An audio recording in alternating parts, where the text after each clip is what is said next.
नमस्कार, सुप्रभात. मी रुशाली यादव सारंग. सकाळचे 8 वाजता आहेत आणि आता आपण पाहणार आहोत सुपरफास्ट 100 बातम्या. आज उपमुख्यमंत्री अजित पवार अर्थसंकल्प मांडणार. आशा वर्कर आणि अंगणवाडी सेविकांच्या मुद्द्यावरून विरोधक आक्रमक. सकाळी 10 वाजता दोन्ही सभागृहांचं कामकाज सुरू होणार. लोकसभा निवडणुकीच्या जागावाटपाबाबत महाविकास आघाडीची आज आणि उद्या बैठक. नरिमन पॉइंटच्या ट्रायडंट हॉटेलमध्ये आज दुपारी 3 वाजता बैठक, तर 28 तारखेला प्रकाश आंबेडकर बैठकीमध्ये सहभागी होणार. मवियाने जागावाटपाबाबत तपशील कळवावा. वंचितच्या प्रदेशाध्यक्षा रेखा ठाकूर यांचं मवियाला पत्र. उद्धव ठाकरे, शरद पवार, मल्लिकार्जुन खरगेंना लिहिलं पत्र. 13 जागांवर न लढता आपल्या 18 जागांवर लढावं. मुख्यमंत्र्यांसोबतच्या बैठकीमध्ये शिवसेनेच्या खासदारांचा सूर. 18 जागांवर आपण ठाम राहू, अशी काही खासदारांची भूमिका. मुंबई पोलिसांच्या आर्थिक गुन्हे शाखेनं शिवसेना पक्षाच्या निधीसंदर्भातली माहिती मागवली. शिंदे गटाच्या तक्रारीनुसार आर्थिक गुन्हे शाखेकडून प्राथमिक चौकशी सुरू. आज शरद पवार बारामती मतदारसंघाचा आढावा घेणार. पुण्यामधल्या निसर्ग या कार्यालयामध्ये बारामतीचा आढावा घेणार. सुप्रिया सुळेंसाठी शरद पवार मैदानात. सकाळी 10 वाजता बैठक. बारामतीमध्ये 2 मार्चला विविध कार्यक्रम. मुख्यमंत्री आणि दोन्ही उपमुख्यमंत्र्यांच्या उपस्थितीमध्ये नवो रोजगार मेळाव्याचं आयोजन. अजित पवारांकडून कार्यक्रमाच्या तयारीचा आढावा. बारामतीमध्ये 2 मार्चला होणाऱ्या कार्यक्रमावर मराठा समाजाचा बहिष्कार. मनोज जरांगे पाटलांचं गावबंदीचे आदेश. मुख्यमंत्री आणि उपमुख्यमंत्र्यांना बारामतीमध्ये येऊ देणार नाही, मराठा समाजाची भूमिका.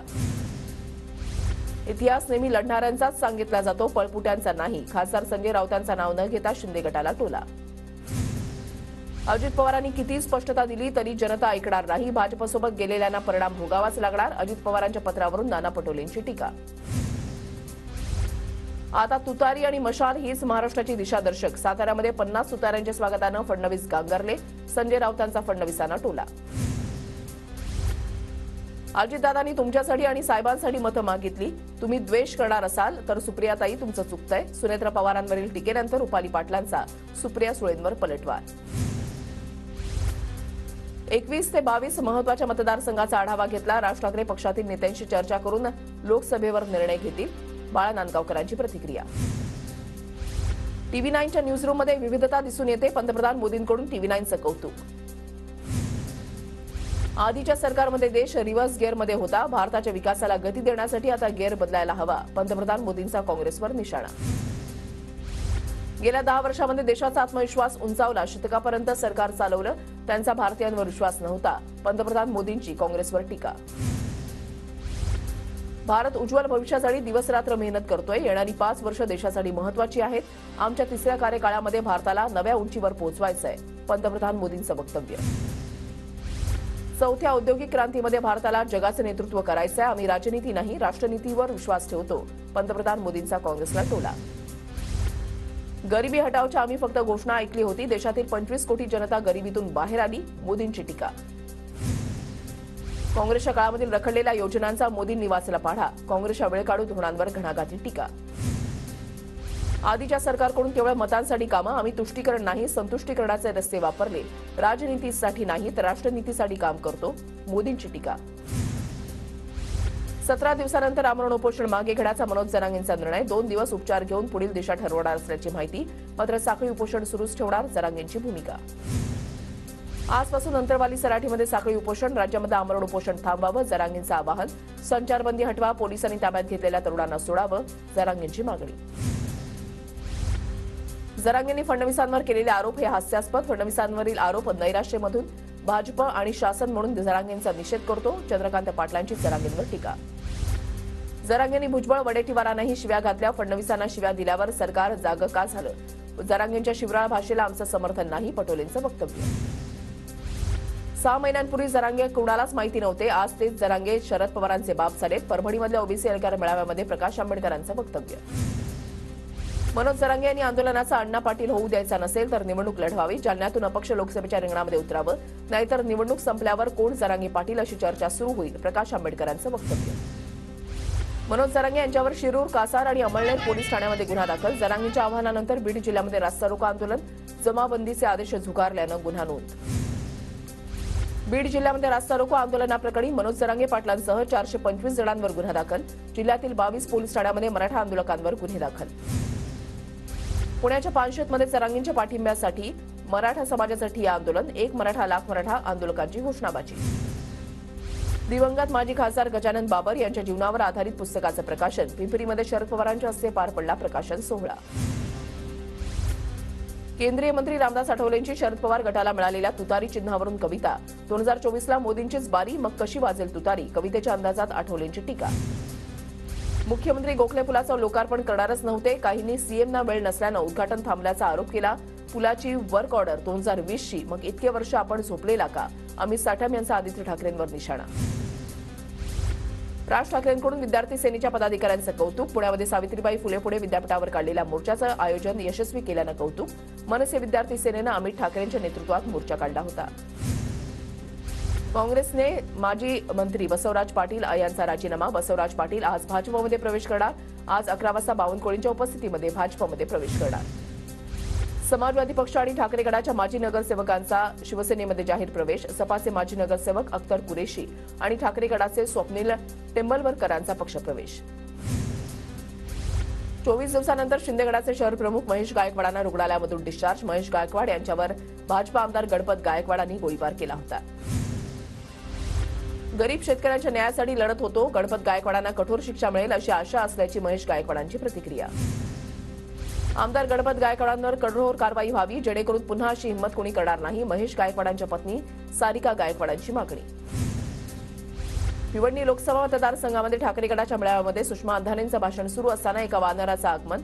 उपस्थितांमध्ये उडाली धांदल. साताऱ्याच्या जावली तालुक्यामधल्या वडाचे म्हसवे गावामध्ये जन्नी देवी आणि काळूबाई देवीची यात्रा. गावातून भव्य सासनकाठीची मिरवणूक पाहण्यासाठी भाविकांची गर्दी. नाशिकमध्ये विविध मागण्यांसाठी शेतकऱ्यांचा लॉंग मार्च दरम्यान एका वयोवृद्ध आंदोलकाचा मृत्यू, तर इतर तिघांवर जिल्हा रुग्णालयामध्ये उपचार सुरू. दिंडोशीमधल्या हायराईज इमारतीमध्ये गोळीबार. दारूच्या नशेमध्ये एका व्यक्तीकडून परवानाधारक रिव्हॉल्व्हरमधून गोळीबार. राजू रंजनला या नावाच्या व्यक्तीला दिंडोशी पोलिसांकडून अटक. रायगडच्या उरणच्या चिर्ले गावाजवळ अरुंद पूल कोसळला. पुलाखाली काही जण अडकल्याची माहिती. 2 ते 3 जणांना वाचवण्यात यश. प्रशासन घटनास्थळी दाखल. आमदार संजय गायकवाडांवर गुन्हा दाखल करण्याचे पोलिसांना आदेश. आमदार गायकवाडांनी शेती बळकावून फार्म हाऊस बांधल्याचा महिलेचा आरोप. जळगाव लोकसभा उमेदवारीसाठी स्मिता वाघ यांच्या नावाची चर्चा. 2019च्या लोकसभेत भाजपकडून ऐनवेळी स्मिता वाघ यांना उमेदवारी नाकारली होती. नाशिकमध्ये जेपी गावित यांच्या नेतृत्वात हजारो आंदोलकांचा जिल्हाधिकारी कार्यालयावर मोर्चा. मागण्या पूर्ण होईपर्यंत आंदोलन करण्यावर आंदोलक ठाम. जळगावच्या अमळनेरमधील शिरूरच्या उपसरपंच कल्याणी पाटील यांच्याशी थेट पंतप्रधानांचा फोनवरून संवाद. कल्याणी पाटील यांनी केलेल्या जलसंधारण, सेंद्रिय शेतीसह विविध कामांचं मोदींकडून कौतुक. अंधेरी पूर्व आणि पश्चिमेला जोडणाऱ्या गोखले पुलाची 1 लेन खुली. परिसरातील वाहतूक कोंडीची समस्या कमी होणार. नागरिकांना दिलासा मिळणार. दुरुस्तीच्या कामांसाठी कोकण रेल्वेचा आज मेगा ब्लॉक. करंजाडी चिपळूण दरम्यान 2.5 तासांचा ब्लॉक. 2 गाड्यांच्या वेळेतही बदल. मुंबई पुणे द्रुतगती महामार्गाचं 8पदरीकरण करण्याचा एमएसआरडीसीचा निर्णय. 8पदरीकरणाच्या खर्चामध्ये 280 कोटींची वाढ. प्रकल्पाचा खर्च आता 6080 कोटींवर. ठाणे भिवंडी कल्याण मेट्रो पाससाठी मेट्रो गाड्यांच्या खरेदीची एमएमआरडीकडून प्रक्रिया सुरू. या मार्गिकेसाठी 22 मेट्रो गाड्या खरेदी केल्या जाणार. प्रकल्पासाठी 2640 कोटींचा खर्च अपेक्षित. मालेगाव बॉम्बस्फोट प्रकरणी भाजप खासदार प्रज्ञासिंह ठाकूर यांना जबाब नोंदवण्यासाठी हजर राहण्याचे आदेश. अन्यथा कारवाईला सामोरे जाण्याची विशेष एनआयए न्यायालयाची माहिती. कोस्टगार्ड प्रकरणी सर्वोच्च न्यायालयानं केंद्र सरकारला फटकारलं. भारतीय तटरक्षक दलामध्ये महिला अधिकाऱ्यांना स्थायी कमिशन प्रदान करा. महिलांना यापासून वंचित ठेवता येणार नाही. न्यायालयानं सुनावले खडेबोल. 6 वर्ष पूर्ण असेल तेव्हाच पहिलीमध्ये प्रवेश. सर्व शाळांनी प्रवेशाच्या वेळेला मुलांचं इयत्ता पहिलीमध्ये प्रवेशाचं वय किमान 6 वर्ष असल्याची खात्री करावी. केंद्रीय शिक्षण मंत्रालयाचे निर्देश. रिझर्व्ह बँक ऑफ इंडियाकडून स्टेट बँकेला 2 कोटींचा दंड. ठेवीदार शिक्षण जागरूकता निधी योजनेमध्ये नियमांचं उल्लंघन केल्याप्रकरणी दंडात्मक कारवाई. मुंबईतल्या झोपडपट्ट्यांच्या स्वच्छतेवर आतापर्यंत मुंबई महापालिकेकडून वर्षाला 75 कोटी रुपये खर्च. यापुढे एकाच कंत्राटदाराला स्वच्छतेची जबाबदारी दिली जाणार. पालिका वर्षाला 4 पट म्हणजे तब्बल 300 कोटी रुपये खर्च करणार. मुंबई पालिकेकडून करदात्यांना सोमवारपासून नवे कर देयक पाठवण्यास सुरुवात. मार्च 2024 पर्यंत हा कर भरावा लागणार. कालावधीमध्ये कर न भरल्यास प्रत्येक महिन्याला 2% व्याजही भरावं लागणार. पुणे शहराच्या पिण्याच्या पाण्याची गरज भागवताना प्रतिदिन 50 दशलक्ष लिटर पाणी कमी घेण्याची जलसंपदा विभागाची पालिकेला सूचना. उन्हाची वाढती तीव्रता लक्षात घेता दैनंदिन पाणी कपातीला सामोरं जावं लागण्याची भीती. पुण्यावर पाणी टंचाईची गडद छाया. शहराला पाणी पुरवठा करणाऱ्या खडकवासला धरण साखळीमध्ये गेल्या 5 वर्षातील निच्चांकी पाणीसाठा. पुणे शहराच्या पूर्व भागामधील काही भागाचा पाणीपुरवठा गुरुवारी बंद राहणार. शुक्रवारी कमी दाबानं आणि उशिरा पाणीपुरवठा होणार. पालिकेच्या पाणीपुरवठा विभागाची माहिती. प्रशासनाच्या उदासीनतेमुळे पुण्याच्या राजगड किल्ल्यावर मुबलक पाणी असताना सुद्धा घोडभर पाण्यासाठी जीवघेणी कसरत. गडाचे पहारेकरी पर्यटकांना जीव धोक्यात घालून उंच कड्यावरील कातरखडामध्ये जावं लागण्याची वेळ. शहापूरच्या शेलवलीमध्ये बंजर जमिनीवर नवनवीन प्रयोग करत घेतलं लाखोंचं उत्पन्न. 2 एकर जमिनीवर विविध पिकांची लागवड करत शेतकऱ्याचा अनोखा प्रयोग. नागपूरमध्ये सरकारी कार्यालयामध्ये महावितरणची 112 कोटी रुपयांची थकबाकी. सर्वसामान्यांप्रमाणे महावितरण सरकारी कार्यालयावर कारवाई करणार का? सवाल उपस्थित. साताऱ्याच्या कराडामधील छत्रपती शिवाजी महाराज स्टेडियमचा विकास आराखडा फडणवीसांना सादर. स्टेडियमच्या अत्याधुनिकीकरणासाठी मोठा निधी देण्याची फडणवीसांची घोषणा.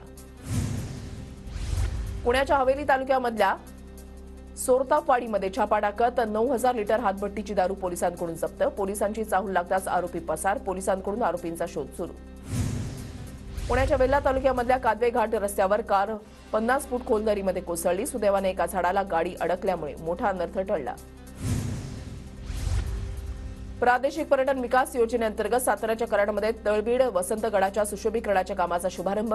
माजी मंत्री आमदार बाळासाहेब पाटील यांच्या हस्ते उद्घाटन. एसटी महामंडळ कामगारांच्या प्रलंबित मागण्यांवर मागील 15 दिवसांपासून उपोषण सुरू. राज्य सरकार उपोषणकर्त्या संघटनांसोबत चर्चा करणार. आज तोडगा निघण्याची शक्यता. नागपुरात 4 मार्चला भारतीय जनता युवा मोर्चाचं राष्ट्रीय अधिवेशन. भाजपचे अध्यक्ष जे.पी. नड्डांच्या उपस्थितीमध्ये अधिवेशन होणार. देवेंद्र फडणवीस, बावनकुळेही मार्गदर्शन करणार. भंडाऱ्यामध्ये विविध मागण्यांसाठी ग्रामपंचायत कर्मचाऱ्यांचं जिल्हा परिषदेसमोर काम बंद आंदोलन.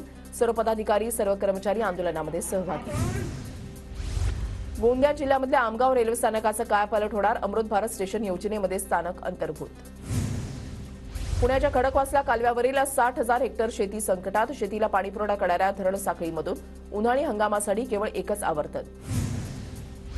शेतकरी आंदोलनाचा नाशिक शहरामधला आजचा दुसरा दिवस. कालपासून आंदोलक शेतकरी जिल्हाधिकारी कार्यालयाबाहेर एकवटले. आंदोलनादरम्यान 75 वर्षीय वृद्ध आंदोलकाचा काल मृत्यू. मुंबई पालिकेनं 25 प्रशासकीय विभागामधील कामांसाठी 150 कोटींच्या 36 निविदा मागवल्या. माजी नगरसेवकांच्या आरोपानंतर पालिकेची भूमिका. मुंबईमधल्या म्हाडाच्या 173 दुकानांसाठी आज जाहिरात. म्हाडा प्राधिकरणाला ई लिलावातून किमान 125 कोटी रुपयांचा महसूल मिळण्याची शक्यता. मुंबईमध्ये मेट्रो 2 मार्गिकेवर चित्रपटसृष्टीचा इतिहास उलगडणार. एमएमआरडीए अंधेरी पश्चिम ते मानखुर मार्गिकेमधील खांबांमध्ये बॉलिवूड थीम पार्क उभारण्यात येणार. खासदार सुभाष भामरेंच्या पाठपुराव्यानं धुळे रेल्वे स्थानकाच्या आधुनिकीकरणासाठी 9 कोटी 50 लाखांचा निधी. पंतप्रधान मोदींच्या हस्ते ऑनलाईन पद्धतीने लोकार्पण. नाशिकच्या नांदगाव मनमाडमध्ये अवकाळी पावसाची हजेरी. अवेळी आलेल्या पावसामुळे नागरिकांची तारांबळ. जळगाव जिल्ह्यामधल्या चाळीसगाव तालुक्याला वादळी वाऱ्यासह गारपिटीचा फटका. गारपिटीमुळे कांदा पिकासह इतर शेती पिकांचं मोठं नुकसान. बुलडाणा जिल्ह्यातही गारपीट, वादळी वाऱ्यासह पावसाची हजेरी. रब्बी पिकांचं मोठ्या प्रमाणात नुकसान. जिल्ह्यामधल्या 13ही तालुक्यामध्ये मेघगर्जनेसह दमदार पावसाची हजेरी. हिंगोली जिल्ह्यामध्ये हरभरा काढणीला सुरुवात. बदलत्या वातावरणामुळे उत्पादनामध्ये घट. खर्चही निघत नसल्यानं शेतकरी चिंतेत. धुळ्यामध्ये पाऊस कमी पडल्यानं जनावरांची चाऱ्याची टंचाई. शेतकऱ्यांकडून चारा पेरणीला सुरुवात. 3 महिन्यानंतर जनावरांसाठी चारा उपलब्ध होणार. नंदुरबार जिल्ह्यामध्ये रब्बी हंगामामध्ये 23,882 हेक्टर क्षेत्रावर गव्हाची पेरणी. गव्हाच्या काढणीला सुरुवात झाल्यानं चांगला भाव मिळण्याची शेतकऱ्यांना अपेक्षा. धुळ्यामधल्या पिंपळनेर ग्रामपंचायत नगरपरिषद जाहीर झाल्यानं पिंपळनेर शहर भाजपतर्फे जल्लोष. फटाक्यांची आतषबाजी करून जल्लोष साजरा करण्यात आला. राहुल गांधींची भारत जोडो न्याययात्रा नंदुरबार जिल्ह्यामध्ये येणार. यात्रेच्या पार्श्वभूमीवर काँग्रेसकडून जोरदार प्रचाराला सुरुवात. धुळे जिल्हास्तरीय महासंस्कृती महोत्सवाची शानदार सुरुवात. महासंस्कृती कार्यक्रमाला नागरिकांचा उत्स्फूर्त प्रतिसाद. नंदुरबारमध्ये अक्कलकुवामध्ये सोरापाडा इथल्या श्री महाकाली मातेच्या यात्रेला सुरुवात. सातपुड्यामधून हजारोंच्या संख्येनं बैल जोड्या विक्रीसाठी यात्रेत दाखल. धुळे महानगरपालिकेच्या माजी स्थायी सभापती शीतल नवलेंच्या संकल्पनेमधून युवकांसाठी मोफत व्यायामशाळा. युवकांसाठी विविध योजनांचा लाभ मिळणार. नंदुरबार जिल्ह्यामधल्या सुजलोन कंपनीनं शेतकऱ्यांच्या जमिनी हडपल्याचा आरोप. आदिवासी शेतकऱ्यांच्या जमिनीवर अवैधरित्या पोल उभारले. पवन ऊर्जा जमीन हक्क समितीच्या आमरण उपोषण सुरू. धुळे जिल्ह्यामध्ये एकही साखर कारखान्यांना नसल्यानं ऊस उत्पादक शेतकऱ्यांची तारांबळ. ऊस बागलाण तालुक्यामध्ये नेऊन विकण्याची शेतकऱ्यांवर. नागपूरच्या वर्धा रोडवर चालत्या कारनं पेट घेतला. धूर निघताना दिसल्यानं गाडीतील दोघे थोडक्यात बचावले. केंद्र सरकारच्या अध्यादेशाची होळी करत सांगलीमधील बाजार समितीकडून निषेध आंदोलन, सुधारित कायदा शेतकऱ्यांसह व्यापाऱ्यांसाठी धोकादायक असल्याचा आंदोलनकर्त्यांचा आरोप। परभणी जिल्ह्यामधल्या 2,46,000 शेतकऱ्यांच्या बँक खात्यामध्ये 147 कोटी वर्ग होणार। प्रधानमंत्री किसान सन्मान योजनेअंतर्गत शेतकऱ्यांना प्रत्येकी 6,000 रुपये मिळणार। वाशिम जिल्ह्यामध्ये करडईचा पेरा वाढला, अपेक्षेपेक्षा 260 पट अधिक पेरणी। गोंदिया खरीपातील धानाची भरडाई न झाल्यानं रब्बीतील धान खरेदी संकटात, 25 लाख क्विंटल धान केंद्रावरच। वाशिम हिंगोली मार्गावर डम्पिंग ग्राउंडची निर्मिती, स्थानिक वस्तीपासून दूर अंतरावर कचऱ्याची विल्हेवाट लावण्यात येणार। पिंपरी चिंचवडमधील मोशीमध्ये झालेल्या डिफेन्स एक्स्पोमध्ये 1,358 कोटी रुपयांचे सामंजस्य करार, 2 कंपन्या नागपूरमध्ये तर 2 कंपन्या पुण्यामध्ये गुंतवणूक करणार।